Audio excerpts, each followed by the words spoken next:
Hello నమస్తే, నేను Ashok. Welcome to political corridor. Amaravati రాజధానికి సంబంధించి చాలా విమర్శలు వస్తున్నాయి, చాలా వ్యాఖ్యలు వస్తున్నాయి.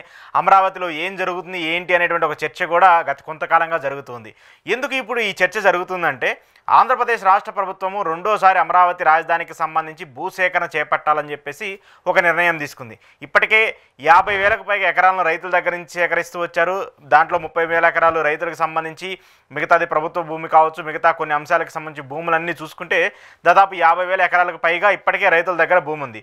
కానీ 50,000 ఎకరాలు ఉన్నా కూడా మళ్ళీ కొత్తగా భూసేకరణ చేపట్టాలని చెప్పేసి ప్రభుత్వం ఏదైతే నిర్ణయం తీసుకుందో ఆ నిర్ణయాన్ని అందరూ కూడా వ్యతిరేకిస్తున్నారు. ప్రధానంగా మొన్నటిదాకా మేము భూములు ఇవ్వడానికి సిద్ధంగా ఉన్నామని చెప్పేసి ఎవరైతే రైతులు చెప్పారో ఆ రైతులందరూ కూడా ఇప్పుడు ప్రభుత్వ తీరుకు వ్యతిరేకంగా ప్రభుత్వం మీద ఆగ్రహిస్తూ వాళ్ళందరికీ వెనక్కి వస్తూ ఉన్నారు. ఆంధ్రప్రదేశ్ రాష్ట్ర ప్రభుత్వం ఒక కీలక నిర్ణయం తీసుకుంది. మంత్రుల సబ్ కమిటీ మొన్న ఇటీవల అక్కడ ఆంధ్రప్రదేశ్ రాజధానికి సంబంధించి అమరావతి ప్రాంతంలో ఏ సంస్థలకి ఎంతెంత భూ కేటాయింపులు ఇవ్వాలి, ఆ సంస్థలకు సంబంధించి వాటిని ఎక్కడెక్కడ నిర్మించాలి, దానికి సంబంధించి ఏంటనేది కూడా ఒక నివేదికను రూపొందించింది. ఆ నివేదిక సంబంధించి కూడా మంత్రుల సబ్ కమిటీ ఆమోదించిన తర్వాత అది సిఆర్డీఏకి వెళ్ళింది. సిఆర్డీఏ కూడా ఆ భూములకు సంబంధించినటువంటి ఏదైతే వాళ్ళకి అప్రూవల్స్ ఇవ్వాలో వాటికి సంబంధించి ఆమోదం తెలుపుతూ ఒక నిర్ణయాన్ని తీసుకుంది. అయితే ఈ ఆమోదానికి సంబంధించి ఆశ్చర్యకరంగా కొంత షాక్ ఇచ్చే విధంగా కొత్త వ్యక్తులకు, అలాగే స్పోర్ట్స్కి సంబంధించిన కొంతమంది కీలక వ్యక్తులకు భూ కేటాయింపులు కూడా ఇస్తూ వచ్చింది. దానికి సంబంధించినటువంటి ఎవరెవరికి భూ కేటాయింపులు ఇచ్చారో కూడా మీ ముందుంచే ప్రయత్నం చేస్తాను. అమరావతి రాజధానిలో వివిధ సంస్థలకు భూ కేటాయింపులపై మంత్రుల సబ్ కమిటీ తీసుకున్న నిర్ణయానికి సిఆర్డీఏ అథారిటీ ఆమోదం తెలిపింది. సెంట్రల్ బ్యూరో ఆఫ్ ఇన్వెస్టిగేషన్కు 2 ఎకరాలు, జులాజికల్ సర్వే ఆఫ్ ఇండియాకు 2 ఎకరాలు, స్టేట్ ఫోరెన్సిక్ ల్యాబ్కు 5 ఎకరాలు, ఆంధ్రప్రదేశ్లో ఆపరేటివ్ బ్యాంకు 0.495 ఎకరాలు, అంటే దగ్గరగా అర్ధ ఎకరము. అదేవిధంగా పుల్లెలు గోపీచంద్ బ్యాడ్మింటన్ అకాడమీకి 12 ఎకరాలు, ఎంఎస్కే ప్రసాద్ ఇంటర్నేషనల్ క్రికెట్ అకాడమీకి 12 ఎకరాలు కేటాయిస్తూ సిఆర్డీఏ అథారిటీ ఆమోదించింది. ఇక్కడ కీలక పాయింట్ చివరిలో నేను వినిపించినటువంటి పాయింట్, పుల్లెల గోపీచంద్ బ్యాడ్మింటన్ అకాడమీకి 12 ఎకరాలు, ఎంఎస్కే ప్రసాద్ ఇంటర్నేషనల్ అకాడమీకి 12 ఎకరాలు. సో మొత్తం ఇద్దరికి కలిపి దాదాపు 24 ఎకరాలని ఆంధ్రప్రదేశ్ రాష్ట్ర రాజధాని అమరావతిలో ప్రభుత్వం ఊరికినే 24 ఎకరాలని ఇస్తూ వచ్చింది. ఎవరి సొమ్మని 24 ఎకరాలు ఇస్తూ వచ్చారు? ఏ సొమ్ము అని చెప్పేసి 24 ఎకరాలు ఇస్తూ వచ్చారు? రైతులకు సంబంధించినటువంటి 24,000 ఎకరాలని మీరు ఎలా ఇస్తూ వచ్చారు? అసలు మీకు ఆ బాధ్యత మీకు ఎక్కడి నుంచి వచ్చింది? ఆంధ్రప్రదేశ్కి సంబంధించి అమరావతి రాజధానికి సంబంధించి రైతుల భూములకు తీసుకొని ఆ 24 ఎకరాలని వాళ్ళిద్దరికీ ఇస్తూ వచ్చారే, ఎందుకు ఇస్తూ వచ్చారు? అసలు మీకు ఏం హక్కు ఉందని చెప్పేసి వాళ్ళు ఏమైనా పేద స్పోర్ట్స్ అథారిటీకి సంబంధించిన మెంబర్సా? ఎంఎస్కే ప్రసాద్కి సంబంధించి ఇప్పటికే చాలా చోట్ల ఆయన అకాడమీలు ఉన్నాయి కదా, ఆయన కూడా ఏదైతే క్రికెట్ నేర్పిస్తూ ఉంటారో ఆ క్రికెట్కి సంబంధించి ఊరికేమైనా నేర్పిస్తూ ఉన్నారా? డబ్బులు తీసుకునే కదా నేర్పిస్తుంది. పుల్లెల గోపీచంద్కి సంబంధించి చాలా చోట్ల ఆయనకి సంబంధించిన అకాడమీలు ఉన్నాయి కదా. స్పోర్ట్స్ని మీరు ఎంకరేజ్ చేయాలనుకుంటే చేయండి, తప్పులేదు. కానీ ఏమీ లేనటువంటి ఒక స్పోర్ట్స్ అకాడమీకి సంబంధించిన వ్యక్తులు, లేదంటే ఏమీ లేనటువంటి అకాడమీకి సంబంధించిన వ్యక్తులు ఏమైనా ఉంటే వాళ్ళకి సంబంధించి కొంత భూమిని ఇచ్చేసి, తక్కువ ధరలో ఉండేటువంటి భూములు ఏమైనా ఇచ్చేసి వాటిని డెవలప్ చేయండి. ఆంధ్రప్రదేశ్కి సంబంధించి ఎవరైతే నైపుణ్యం కలిగినటువంటి క్రీడాకారులు ఉంటారో వాళ్ళందరికీ కూడా మీరు శిక్షణ ఇచ్చి ఆంధ్రప్రదేశ్ పేరుని ఖండాంతరాలు వ్యాపించేలా ప్రయత్నించినట్టు కూడా చెప్తే బాగుంటుంది. కానీ వీళ్ళిద్దరికి ఎందుకు ఇప్పుడు ఇస్తూ వచ్చారు ఇన్ని ఎకరాలు? అంటే ఒకరికి 12 ఎకరాలు, ఇంకొకరికి 12 ఎకరాలు, మొత్తంగా చూసుకుంటే 24 ఎకరాలు. ఆంధ్రప్రదేశ్లో అమరావతిలో ఎకరం భూమి 10 కోట్లు అని చెప్పేసి ఇదే మీడియా ఛానల్స్, ఇదే ప్రభుత్వానికి సంబంధించిన కొన్ని మీడియా ఛానల్స్, పబ్లిక్కు సంబంధించిన పత్రికలు, సోషల్ మీడియాలో విపరీతంగా గగ్గోలు పెడుతూ ఉన్నాయి కదా. అంటే 24 ఎకరాలంటే ఎకరం 10 కోట్లు అని చెప్పేసి మీరే చెప్తున్నారు కదా. 240 కోట్ల రూపాయలు విలువ చేసేటువంటి ఒక భూమిని వీళ్ళిద్దరికీ అప్పనంగా అప్పచెప్తారా? ఏ ప్రాతిపదిక మీద అప్పచెప్తూ ఉంది రాష్ట్ర ప్రభుత్వం రైతుల భూమిని? ఇప్పటి వరకు మీకు భూములు ఇచ్చినటువంటి 33,000 ఎకరాలు భూములు ఇచ్చినటువంటి 22 గ్రామాలకు చెందినటువంటి రైతులకు సంబంధించి వాళ్ళకే ఇప్పుడు దిక్కు దివానా లేదు. ఆ 22 గ్రామాలకు సంబంధించిన రైతులు రోజు గగ్గోలు పెట్టి ఏడుస్తున్నారు బయటకు వచ్చి, మాకు న్యాయం చేయండి మహాప్రభు అని, మాకు ఇవ్వండి, మాకు ఏదైతే ప్లాట్లు ఇస్తామన్నారో ఫ్లాట్లు ఇస్తామన్నారో అవి క్లియర్ చేయండి అని చెప్పేసి రోజు బయటకు వచ్చి గగ్గోలు పెడుతూ ఉన్నారు. వాళ్ళకి ఇంతవరకు దిక్కు దివానా లేకుండా వాళ్ళు రోజు బయటకు వచ్చి గగ్గోలు పెడుతూ ఉన్నా కూడా వాళ్ళని పట్టించుకోరు. కానీ బ్యాడ్మింటన్ అకాడమీ కోసం 12 ఎకరాలు, క్రికెట్ అకాడమీ కోసం 12 ఎకరాలు ఎక్కడి నుంచి ఇస్తారు? ఎందుకు ఇవ్వాలి అసలు? 12 ఎకరాలు బ్యాడ్మింటన్ అకాడమీ కోసము ఎలా ఇచ్చారు? ఇదే హైదరాబాద్లో పుల్లెల గోపీచంద్కి సంబంధించి బ్యాడ్మింటన్ అకాడమీ లేదా? అది ఎన్ని ఎకరాల్లో ఉంది? కోటికి పైగా జనాభా ఉన్నటువంటి హైదరాబాద్ సిటీలోనే 5 ఎకరాల్లో బ్యాడ్మింటన్ అకాడమీ ఉందాయింది. అది కూడా 5 ఎకరాల్లో కేవలం 2 ఎకరాల్లో మాత్రమే స్పోర్ట్స్ ఆడేటువంటి ఆ బ్యాడ్మింటన్కి సంబంధించిన కోర్ట్స్ నిర్మించి మిగతా 3 ఎకరాలను కూడా ఖాళీగా వదిలేశారు. అంటే ఇంతమంది జనాభా ఉండి ఇంత డెవలప్మెంట్ అయినటువంటి హైదరాబాద్ సిటీలోనే పుల్లెల గోపీచంద్ బ్యాడ్మింటన్ అకాడమీ 5 ఎకరాల్లో ఉంటే ఎటువంటి ఇప్పుడిప్పుడే కన్స్ట్రక్షన్ అవుతున్నటువంటి అమరావతికి సంబంధించి ఇప్పుడిప్పుడే అభివృద్ధి అవుతున్నటువంటి అమరావతికి సంబంధించి 12 ఎకరాలను అప్పనంగా రాష్ట్ర ప్రభుత్వం తీసుకెళ్ళి ఒకళ్ళకి ఇచ్చిందంటే దాన్ని ఏమనుకోవాలి? మీరు గెలిచారు కాబట్టి, అధికారం ఉంది కాబట్టి మీకు నచ్చిన వాళ్ళకి, మీకు ఇష్టం వచ్చిన వాళ్ళకి ఇన్ని ఎకరాలు ఇచ్చుకుంటూ పోతారా? సరే, గోపీచంద్ అంటే ఎంతో కొంత ఆయన దేశానికి సంబంధించో తెలుగువాడిగా ఉండి ఎంతో కొంత అభివృద్ధి చేసుకుంటూ వచ్చాడు.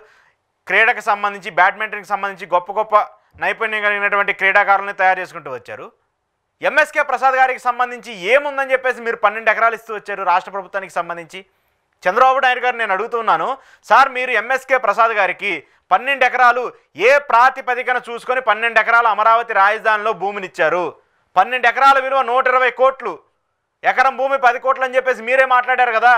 10 కోట్లు అయిపోయింది ఇప్పటికే అమరావతిలో రాజధాని ఎకరం భూమి, రేపు అది 100 కోట్లు అవుతుందని చెప్పేసి మీరే చెప్తూ వచ్చారు కదా. మరి 10 కోట్ల విలువ చేసేటువంటి 12 ఎకరాలను అప్పనంగా ఎంఎస్కే ప్రసాద్కి ఎలా అప్పగిస్తారు? వైజాగ్లో చూసుకుంటేనేమో ఎకరం రూపాయి అని చెప్పేసి ఉర్సా కంపెనీకి ఇస్తారు, ఆ ఎకరం రూపాయి అని చెప్పేసి టీసీఎస్కి ఇస్తారు, వేల కోట్ల విలువ చేసేటువంటి భూములన్నింటినీ కూడా లులు కంపెనీకి ఇస్తారు. వైజాగ్లో చూస్తేనేమో అలాంటి పరిస్థితి, ఆంధ్రప్రదేశ్ రాజధాని అమరావతి ఒక పక్క, అక్కడ చూస్తేనేమో ఇలాంటి పరిస్థితి. ఎక్కడ చూసినా రైతుల దగ్గర ఉన్నటువంటి విలువైన భూములు తీసుకోవటం, ఇలాంటి కార్పొరేట్కి సంబంధించిన వ్యక్తులకి దారాగతం చేయటమా? ఇది ఎంతవరకు న్యాయము? రైతులకు సంబంధించి వాళ్ళకి న్యాయం చేయాలని చెప్పేసి వాళ్ళు రోజు గొడవలు పడుతుంటే వాళ్ళని మాత్రం పట్టించుకోవట్లేదు. కొత్తగా ఎవరో క్రికెట్ అకాడమీలు పెడతామని చెప్పేసి వస్తే వాళ్ళకి వేల ఎకరాలు, వందల ఎకరాలు, ఇలా ఎకరాలు ఇచ్చేసుకుంటూ పోతారా? రేపు ఇంకెవరో కంపెనీకి సంబంధించి వస్తారు, మేము ఇక్కడ ఏదో స్పోర్ట్స్ కాంప్లెక్స్ కడతామండి, మాకు 100 ఎకరాలు ఇవ్వమంటే ఇచ్చేస్తారా? ఇచ్చేలాగానే ఉంది రాష్ట్ర ప్రభుత్వానికి సంబంధించిన పనితీరు చూస్తుంటే. మరి ఇంత విలువ కలిగినటువంటి భూమిని, ఇంత వాల్యూ ఉన్నటువంటి భూమిని ఎందుకు మీరు ఊరికనే ఇచ్చారు? లేదు మేము ఊరికే ఇవ్వలేదు, వాళ్ళ దగ్గర నుంచి డబ్బులు తీసుకొని, లేదంటే ఆ భూమి వాల్యూకి తగ్గట్టుగా, గవర్నమెంట్ వాల్యూకి తగ్గట్టుగా భూమి ఇచ్చామని చెప్పేసి సిఆర్డీ ఏమని చెప్పిందా? ఆ జీవోలో ఏమని ఇచ్చారా? క్లియర్గా నిన్న క్యాబినెట్ సబ్ కమిటీ ఆమోదించింది. క్యాబినెట్ సబ్ కమిటీ ఆమోదించి దాన్ని సిఆర్డీఏకి పంపించింది. సిఆర్డీఏ వెంటనే అప్రూవల్ చేసేసి క్యాబినెట్ ఆమోదం తెలిపింది కాబట్టి ఈ భూమిని మేము వాళ్ళకి కేటాయిస్తున్నామని చెప్పేసి చెప్తూ ఉన్నారు. సార్, ఇంత రాజధానిలో ఇన్ని వేల ఎకరాలను తీసుకుని ఏం చేద్దాం అనుకుంటున్నారు సార్? రైతులకు సంబంధించి న్యాయం జరగట్లేదు, వాళ్ళకి ఇస్తానన్నటువంటి ఫ్లాట్లు ఇవ్వట్లేదు, వాళ్ళకి ఇస్తానన్నటువంటి కౌలు సకాలంలో అందట్లేదు. ఇప్పటికే 11 ఏళ్ళు పూర్తయిపోయింది అమరావతి రైతులకు సంబంధించిన భూములు ఇచ్చి. 11 ఏళ్ళు అవుతూ ఉన్నా ఇప్పటి వరకు వాళ్ళకి మాత్రం న్యాయం జరగట్లేదు. రోజు బయటకు వచ్చి ఏడుస్తూ, రోజు బయటకు వచ్చి మాట్లాడుతున్నటువంటి రైతులకు న్యాయం జరగట్లేదు. కొత్తగా వస్తున్నటువంటి కార్పొరేట్ శక్తులు ఏవైతే ఉన్నాయో ఆ కార్పొరేట్ శక్తులకు మాత్రము వాళ్ళు బ్యాడ్మింటన్ అకాడమీల పేరుతో, క్రికెట్ అకాడమీల పేరుతో వాళ్ళు వస్తే మాత్రం వాళ్ళకి ఎకరాలు ఇచ్చేస్తూ ఉన్నారు. ఇది ఏమి న్యాయము? ఎక్కడి నుంచి న్యాయం వస్తుంది? గత ప్రభుత్వాలు అలానే చేశాయని చెప్పేసి వాళ్ళని ఓడించి మిమ్మల్ని అధికారంలోకి తీసుకొస్తే మీరు కూడా ఇదే తీరును పాట పాడుతూ ఉన్నారా? రాజధానికి సంబంధించి ఏ ఒక్క ప్రాంతంలో అయినా కన్స్ట్రక్షన్ పనులు సరిగా జరుగుతున్నాయా? 50,000 ఎకరాలు అంటున్నారు కదా, 50,000 ఎకరాలను పక్కన పెట్టండి, కనీసం 1000 ఎకరాల్లో అయినా ఈ ఏడాదిలో కన్స్ట్రక్షన్స్ మొదలు పెట్టాము, ఈ కంపెనీలు ఇక్కడ శంకుస్థాపనలు చేశాయి, ఈ కంపెనీలు ఇక్కడ ఎస్టాబ్లిష్ అవుతాయని చెప్పేసి ఒక 10 కంపెనీల పేర్లని బడా మీరు ప్రెస్ మీట్ పెట్టి చెప్పండి. దాంట్లో ఇంతమందికి ఉద్యోగాలు ఇస్తామని చెప్పేసి చెప్పండి. క్వాంటమ్ వ్యాలీలు, ఏఐ సిటీలు అని చెప్పేసి మాటల్లో చెప్పడం కాదు, రియాలిటీగా మనకు కనిపించాలి కదా. ఇప్పటి వరకు నేను మళ్ళీ చెప్తున్నాను, పుల్లెల గోపీచంద్ కావచ్చు, లేదంటే ఎంఎస్కే ప్రసాద్కి సంబంధించిన ఈ 2 అకాడమీలు మినహాయిస్తే ఇంకా చాలా అకాడమీలు, పేరు లేనటువంటి అకాడమీలు, ఊరు పేరు లేనటువంటి అకాడమీలు అన్నింటిని కూడా అక్కడ ఏర్పాటు చేయబోతున్నారు. దేనికోసము? అవన్నీ ఎమ్మెల్యేలకు సంబంధించి, ఎంపీలకు సంబంధించి, మంత్రులకు సంబంధించి వాళ్ళు బినామీల పేరుతోనో లేదంటే వాళ్ళకి సంబంధించిన కంపెనీల పేరుతోనో అక్కడ ఉచితంగా భూములు తీసుకోవడము, ఆ రైతులకు సంబంధించిన భూములు ఏవైతే అప్పనంగా వాళ్ళకి అప్పచెప్పడము, రైతుల నోట్లో మట్టి కొట్టడము, ఇది మాత్రమే జరుగుతుంది ఇప్పుడు ఆంధ్రప్రదేశ్కి సంబంధించి. ఒక పక్క రాయలసీమ అభివృద్ధి చెందలేదని చెప్పేసి వాళ్ళు ఒక పక్క గొడవ పెడుతున్నారు, ఉత్తరాంధ్ర అభివృద్ధి చెందలేదని చెప్పేసి అక్కడ ఒక గొడవ. మొత్తం అప్పులు చేసి ఆ డబ్బులన్నీ తీసుకొచ్చి అమరావతిలోనే ఖర్చు పెడుతున్నారు చంద్రబాబు నాయుడు గారు అని చెప్పేసి మరొక గొడవ. ఇవన్నీ చూస్తూ ఉంటే ఒక పక్క అవినీతి, ఊరు పేరు లేనటువంటి కంపెనీలకి వందల ఎకరాలు అప్పచెప్తూ ఉంటారు, ఇలాంటి అకాడమీలకి పదుల సంఖ్యలో ఎకరాలు అందజేస్తూ ఉంటారు. 24 ఎకరాలే ఎంత విలువ చేసేటి భూమి? దాదాపు 200 కోట్లకు పైగా విలువ చేసేటువంటి భూమిని మీరు ఉచితంగా ఈ ఇద్దరికి ఇస్తున్నారంటే అది ఏం న్యాయము? ఇదే మీ కూటమిలో భాగస్వామ్యంగా ఉన్నటువంటి జనసేన పార్టీలో ఉన్నటువంటి అంబట్ రాయుడు అనేటువంటి ఆంధ్రప్రదేశ్ చెందినటువంటి ఒక క్రికెట్ బ్యాట్స్మెన్, ఆయన చేసినటువంటి వ్యాఖ్యలు ఏంటి? ఇదే ఎంఎస్ ప్రసాద్కి సంబంధించి చాలా కీలక వ్యాఖ్యలు చేస్తూ వచ్చారు కదా. సెలెక్టివ్ కమిటీలో ఉంటే, బీసీసీఐకి సంబంధించిన సెలెక్టివ్ కమిటీలో ఆయన మెంబర్గా ఉంటే ఆయన మీద ఎన్నో ఆరోపణలు వస్తూ వచ్చాయి. తెలుగు వాళ్ళకి సంబంధించి తెలుగు వాళ్ళని తొక్కేశారని చెప్పేసి డైరెక్ట్గా తెలుగు క్రికెటర్లే ఇన్ని రోజులు చాలా మాట్లాడుతూ వచ్చారు కదా, వాటన్నింటినీ కూడా మనం చూస్తూ వచ్చాం కదా. మరి దాని మీద మీ స్పందన ఏంటి? గతంలో జగన్మోహన్ రెడ్డి, నేను ఒక ఉదాహరణ మీకు కోట్ చేయబోతున్నాను. గతంలో జగన్మోహన్ రెడ్డి అధికారంలో ఉన్నప్పుడు చెన్నై క్రికెట్ టీంతో ఒక అగ్రిమెంట్ని చేసుకుంటే ఆంధ్రప్రదేశ్కి సంబంధించి ఆంధ్రప్రదేశ్ క్రికెట్ అసోసియేషన్ అకాడమీ అలాగే చెన్నై సూపర్ కింగ్స్కి సంబంధించిన వాళ్ళకి సంబంధించిన ఫ్రాంచైజీ ఇద్దరు కలిసి ఒక అగ్రిమెంట్ తీసుకుంటే ఇదే అప్పుడు ప్రతిపక్షంలో ఉన్నటువంటి జనసేన పార్టీ టీడీపీ పార్టీ వ్యక్తులు ఎన్ని మాటలు మాట్లాడారు. ఐపీఎల్ టీంతో అగ్రిమెంట్ ఏంటి, దాని వెనక Chennai super Kings team Jaganmohan రెడ్డికి సంబంధించిన వ్యక్తులది, ఆయన భారతీయ సిమెంటు అలాగే చెన్నైకి సంబంధించిన సిమెంట్ ఇద్దరు కలిసే ఉంటారు, ఇలాంటి ఆరోపణలు చేస్తూ వచ్చారు కదా. మరి ఆయన మీద ఆరోపణలు చేస్తూ వచ్చినప్పుడు ఇప్పుడు ఏమి సంబంధం ఉందని చెప్పేసి ఎంఎస్కే ప్రసాద్కి 12 ఎకరాలు ఇస్తూ వచ్చారు, ఏమి సంబంధం ఉందని చెప్పేసి పుల్లెల గోపిచంద్కి 12 ఎకరాలు ఇస్తూ వచ్చారు, 24 ఎకరాలని మీరు విలువైనటువంటి భూముల్ని ఎట్లా ఇస్తూ వచ్చారు? హైదరాబాద్లో అకాడమీలకు ఇచ్చిన భూములే ఎకరం 2 ఎకరాల్లో ఉంది. మరి ఇంత అభివృద్ధి చెందినటువంటి హైదరాబాద్లోనే అంత తక్కువ ఎకరాలు ఇచ్చి లీగల్గా రాష్ట్ర ప్రభుత్వానికి సంబంధించి లేదంటే ప్రభుత్వానికి సంబంధించిన రేటు ఎంత ఉంటుందో అంత రేటు తీసుకొని వాళ్ళకి భూములు ఇస్తే మీరు 24 ఎకరాలని ఆ ఇద్దరికి ఊరికే ఇచ్చారంటే ఇది మరి దౌర్జన్యం అనుకోవాలా, లేదంటే అధికారంలో ఉన్నాం కాబట్టి మా ఇష్టరాజ్యం అనుకోని చెప్పేసి ఎంత పడితే అంత అప్పనంగా అప్పచెప్పాలనుకుంటున్నారా? ఇది ఖచ్చితంగా ప్రశ్నించాలి. రైతులందరూ, అమరావతి రైతులందరూ ఇకనైనా మేలుకోండి, రైతులందరూ బయటికి రండి. మొన్నటిదాకా మీరు మాకు రాజధాని కావాలని చెప్పేసి న్యాయస్థానం టు దేవస్థానం ఎలా అయితే పాదయాత్ర చేశారో ఇప్పుడు కూడా పాదయాత్ర చేయండి. ఇప్పుడు బయటకు వచ్చి మాట్లాడండి. ఇదే చంద్రబాబు నాయుడు గారిని ప్రశ్నించండి. అయ్యా మీరు వస్తే మా రాజధాని అభివృద్ధి చెందుతుంది, అయ్యా మీరు వస్తే మాకు రైతులు భూములు ఇచ్చినటువంటి వాళ్ళందరికీ కూడా న్యాయం జరుగుతుందని చెప్పేసి మీరు ఎలా అయితే మెడలో పచ్చకండవాలు వేసుకొని పాదయాత్రలు చేశారో ఇప్పుడు కూడా అలానే పచ్చకండవాలు వేసుకొని చంద్రబాబు నాయుడు గారి దగ్గరికి వెళ్ళి మాట్లాడండి. వాళ్ళ కూటమిలో ఉన్నటువంటి 3 పార్టీలను ప్రశ్నించండి. వాళ్ళ కూటమిలో భాగస్వామ్యంగా ఉన్నటువంటి పవన్ కళ్యాణ్ గారిని మాట్లాడండి, వెళ్ళి అడగండి. పవన్ కళ్యాణ్ గారు మాకు ఇంతవరకు న్యాయం జరగలేదు, 11 ఏళ్ళు అయిపోతూ వచ్చింది, 11 ఏళ్ళు అవుతుంది మేము భూములు ఇచ్చేసి, మాకు ఇస్తామన్నటువంటి ప్లాట్లు ఇవ్వలేదు, మాకు ఇస్తామన్నటువంటి కమర్షియల్ స్పేసెస్ ఇవ్వలేదు, ఇంతవరకు ఏం న్యాయం చేయలేదు. మీరు అధికారంలోకి వస్తే మాకు ఓట్లేయండి, మేము అధికారంలోకి వచ్చిన తర్వాత మీకు న్యాయం చేస్తామని చెప్పేసి చెప్పారు కదా, ఇప్పుడు న్యాయం చేయండి అని చెప్పేసి అడగండి. మీకు న్యాయం చేయకుండా మిమ్మల్ని పక్కన పడేసి మిమ్మల్ని రోడ్డును పడేసి ఇదిగోండి ఇలాంటి అకాడమీలకి ఇలాంటి నేషనల్కి సంబంధించిన ఎవరెవరో పేరు తెలియని గుర్తు చేయలేని కంపెనీలు అన్నీ వస్తూ ఉంటాయి. మీ భూములన్నింటినీ కూడా వాళ్ళకి ఎకరాలు దోచి పెడుతూ ఉంటారు. రాష్ట్ర ప్రభుత్వానికి సంబంధించి రోజు వాళ్ళు అరే మొన్నటిదాకా మీకోసం మీ దగ్గరకు వచ్చి భూములు ఇస్తామని చెప్పేసి వచ్చినటువంటి రైతులు ఈరోజు మీరు వెళ్తే మిమ్మల్ని తరిమి కొట్టే పరిస్థితి వచ్చింది. ఎందుకు వచ్చింది? మీరు చేస్తున్నటువంటి తీరు కాదా, మీరు చేస్తున్నటువంటి పనితీరు కాదా? అంత వాల్యూ ఉన్నటువంటి భూముల్ని ఎట్లా ఇచ్చారని చెప్పేసి రైతులు ప్రశ్నిస్తే మీరు వాళ్ళ మీద దాడులు చేస్తూ ఉంటారు. మాకు న్యాయం చేయండి అని చెప్పేసి వస్తూ ఉంటే వాళ్ళ మీద దాడులు చేస్తూ ఉన్నారు. వడ్డే శోభనాథేశ్వరరావు మీ పార్టీకి చెందినటువంటి ఒక సీనియర్ లీడర్, మీ పార్టీ లాయలిస్టు, ఆయనే బయటకు వచ్చి డైరెక్ట్గా ప్రెస్ మీట్ పెట్టి అమరావతి రైతుల దగ్గరికి వెళ్ళి మీరు భూములు ఇవ్వద్దని చెప్పేసి పెద్దగా వ్యాఖ్యానిస్తూ మాట్లాడుతూ వచ్చారు. గతంలో ఈయనే కదా అమరావతికి సపోర్ట్గా మాట్లాడుతూ వచ్చింది. గతంలో ఈ పార్టీలన్నీ కూడా మీకు సపోర్ట్గా మాట్లాడుతూ వచ్చాయి కదా.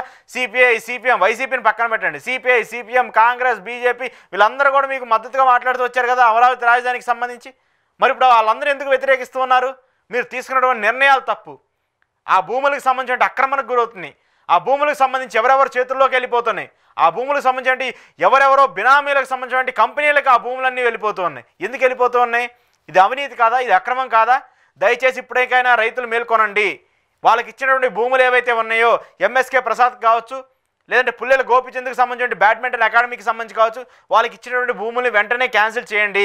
కాబట్టి వెంటనే తక్షణమే దీనికి సంబంధించి ప్రభుత్వం ఈ నిర్ణయానికి సంబంధించి ఎందుకు తీసుకుంది, ఎలా తీసుకుంది, దానికి సంబంధించిన క్లారిటీ ఇవ్వాల్సిన బాధ్యత ఖచ్చితంగా ప్రభుత్వానికి ఉంటుంది. దాంతోపాటు సిఆర్డీఏ అధికారులు కూడా దీనికి సంబంధించి ఎవరెవరికి భూములు ఇచ్చామని చెప్తున్నారో దానికి సంబంధించి వెంటనే క్లారిటీ ఇవ్వాలి. లేదంటే రైతులు కూడా మీరు ఇలానే చేసుకుంటూ పోతే, మీరు ఇలానే ఇష్టం వచ్చినట్టు మాట్లాడుకుంటూ పోతే రైతులు మీ మీద తిరగబడే పరిస్థితి ఖచ్చితంగా వస్తుంది. ఖచ్చితంగా దగ్గరలోనే అలాంటి పరిణామాలు జరుగుతాయని చెప్పేసి హెచ్చరిస్తూనే వీళ్ళిద్దరికి ఇచ్చినటువంటి భూముల మీద మరొకసారి ఆలోచించి ఇక్కడ ఎన్ని ఎకరాలు ఇచ్చారో దానికి సంబంధించి అమరావతికి సంబంధించిన ఎన్ని ఎకరాలు ఇవ్వాలో దానికి సంబంధించి మళ్ళీ ఒకసారి ఆలోచన చేయాలని చెప్పేసి కూడా ప్రభుత్వాన్ని కోరుతూ ఉన్నాం.